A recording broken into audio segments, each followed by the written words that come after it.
Bandung dikenal sebagai penghasil produk fashion terbaik di tanah air. Salah satunya adalah produk sepatu yang dibuat oleh tangan atau handmade di sentra sepatu Cibaduyut.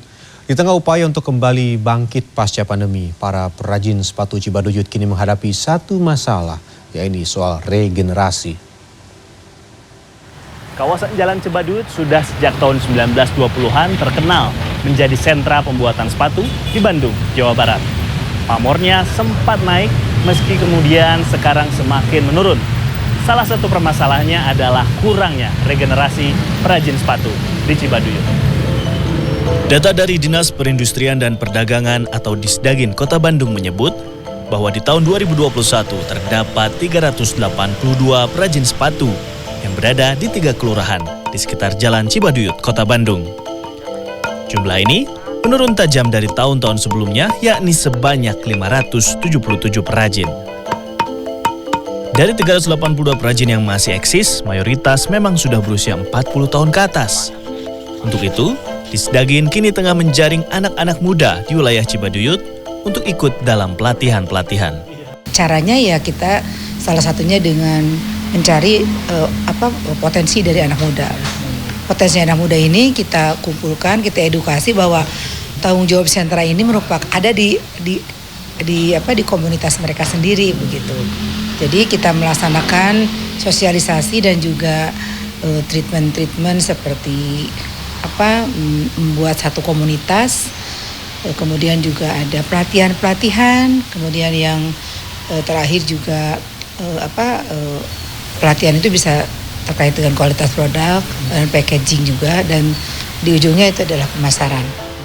Sobarkah adalah satu dari 382 perajin sepatu yang masih eksis di wilayah Cibaduyut. Akah, panggilan akrab lelaki yang berusia 54 tahun ini, bercerita bahwa ia meneruskan tradisi keluarganya sebagai seorang perajin sepatu yang dirintis sejak tahun 1928. Akah menyatakan kurangnya regenerasi perajin sepatu tak lepas dari perkembangan zaman. Dahulu, Akah sering membantu pekerjaan orang tuanya di sela-sela tugas sekolah.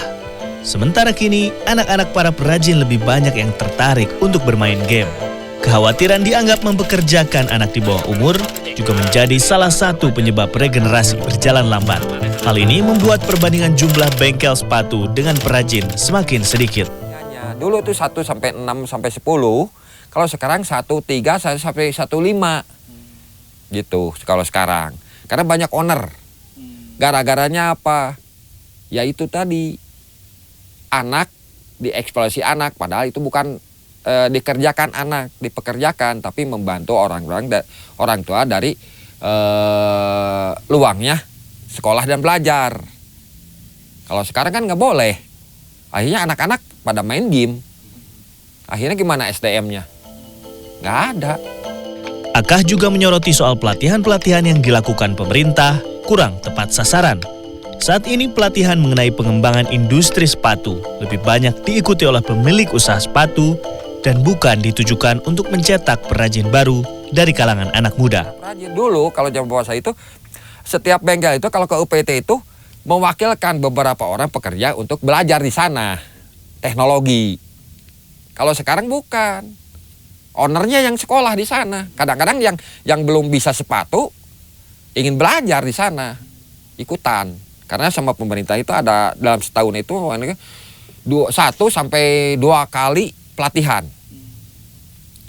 Kalau para pekerja belajar ya di rumah-rumah gini aja.